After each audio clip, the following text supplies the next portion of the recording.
Salam jumpa kembali sahabat-sahabat Rumah Retreat Batam Oase Center yang terkasih. Apa kabar? Kami berharap sahabat semua dalam keadaan sehat dan bahagia selalu. Saudara yang terkasih, kali ini kami kembali mempersembahkan beberapa informasi sehubungan dengan orang kudus untuk menemani Anda dalam merenungkan kesalehan dan kesucian mereka. Kali ini tidak hanya satu orang kudus, melainkan dua orang kudus. Mereka adalah Santo Cornelius dan Santo Cyprianus. Yang keduanya akan diperingati gereja setiap tanggal 16 September. Baiklah saudara, langsung saja kita ke informasi yang pertama. Kedua orang kudus ini hidup dan berkarya di masa-masa sulit gereja. Saat itu gereja mendapat tekanan dan pengejaran di bawah pimpinan Kaisar Decius. Pemerintah Romawi kafir menganiaya dan membunuh setiap orang Kristen yang mereka temukan. Sudah pasti, menjadi uskup atau paus pada masa itu adalah sama saja dengan menyerahkan nyawa. Paus Fabianus dibunuh pada rezim ini dan setelahnya gereja tidak mempunyai paus selama sekitar 14 bulan atau setahun lebih. Akhirnya Cornelius dipilih sebagai paus untuk melanjutkan tahta kepemimpinan Santo Petrus.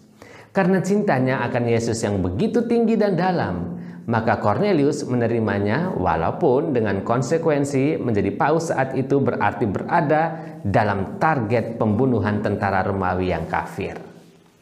Menurut situs franciscanmedia.org, selama selang waktu itu gereja diperintah oleh sebuah himpunan para imam. Santo Cyprianus, seorang teman Cornelius, menulis bahwa Cornelius dipilih sebagai paus oleh penghakiman Allah dan Kristus, oleh kesaksian sebagian besar klerus, oleh suara rakyat, dengan persetujuan para imam tua dan orang-orang baik. Santo Cornelius adalah paus yang ke-21 terpilih pada tahun 251. Informasi yang kedua, persoalan yang dihadapi oleh Paus Cornelius adalah jelas pengejaran dan pembunuhan tentara Romawi kepada orang Kristen. Banyak orang Kristen memilih murtad demi mempertahankan hidup alias supaya tidak dibunuh. Tetapi bukan hanya itu, tantangan juga ternyata datang dari dalam diri gereja. Seorang imam yang bernama Novantinus, beliau adalah salah satu dari himpunan para imam yang memimpin gereja selama 14 bulan kekosongan takhta suci itu, bersama para imam yang lain melancarkan ajaran untuk tidak lagi menerima mereka yang sudah murtad untuk kembali ke pangkuan gereja. Bagi mereka menjadi Kristen itu berarti teguh dalam iman apapun tantangannya, dan mereka yang pernah memilih untuk mengingkari iman demi menyelamatkan nyawanya dianggap tidak layak untuk diselamatkan dalam pangkuan gereja. Ajaran ini ternyata berbeda dengan pendapat Paus Cornelius sendiri yang waktu itu berpendapat bahwa mereka yang ingin kembali ke dalam pangkuan gereja bisa diterima kembali dengan penitensi atau tindakan silih yang memadai. Perbedaan pendapat ini kemudian membuat Novantinus menolak Cornelius sebagai paus yang sah dan mengangkat dirinya sendiri sebagai paus. Terjadilah perpecahan gereja saat itu. Di satu pihak, Novantinus berusaha menjaga kemurnian iman gereja. Di lain pihak, Paus Cornelius menyadari bahwa Kristus sendiri datang bukan untuk memanggil orang-orang yang saleh, melainkan untuk memanggil orang-orang yang berdosa. Oh ya saudara, ada satu istilah bagus. Anggota-anggota gereja yang karena tekanan penganiayaan mengkompromikan iman mereka demi mempertahankan hidup, kita sebut dengan istilah lapsi. Di tengah perpecahan ini, Paus Cornelius mendapat dukungan dari Sinode para Uskup Roma dan Sinode para Uskup Afrika yang diketuai oleh Santo Cyprianus dari Kartago dan para uskup dari Timur.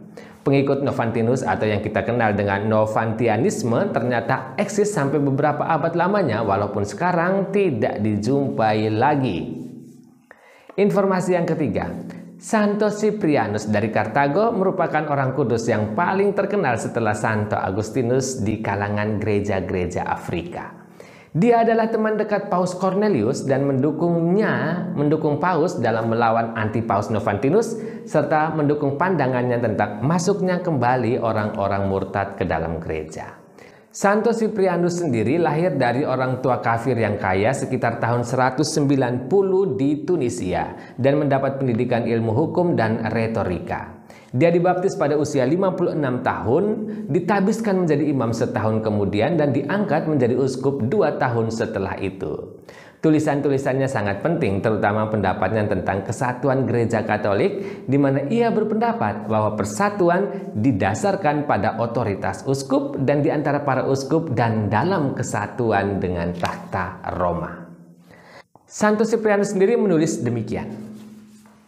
Kamu tidak dapat memilih Allah sebagai bapamu jika kamu tidak memilih gereja sebagai ibumu.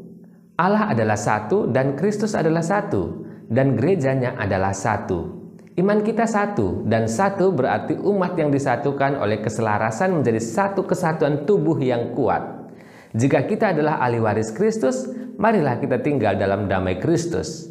Jika kita adalah anak-anak Tuhan, marilah kita menjadi pecinta perdamaian. Informasi yang keempat.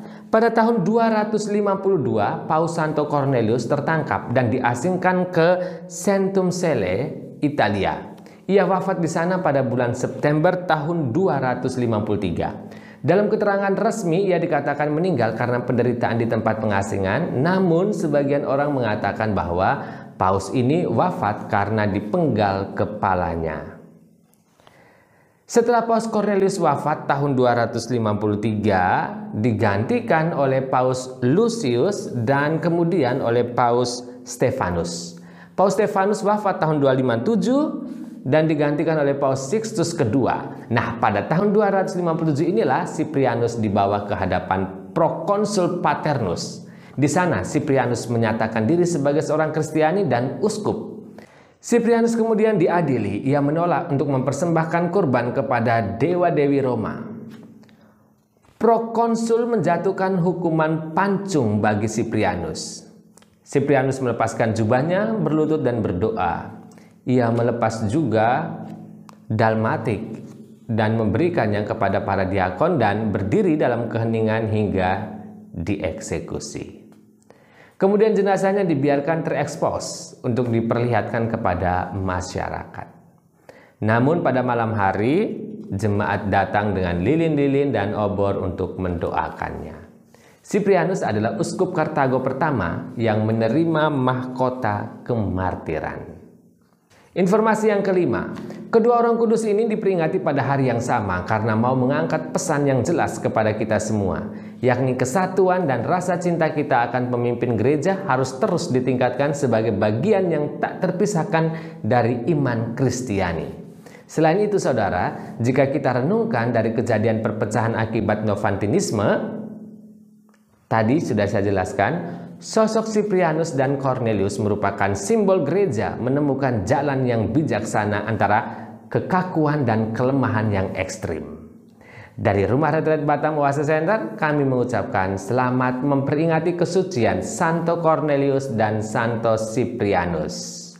Salam hangat bagi Anda yang mewarisi nama Cornelius dan Siprianus. Sampai jumpa.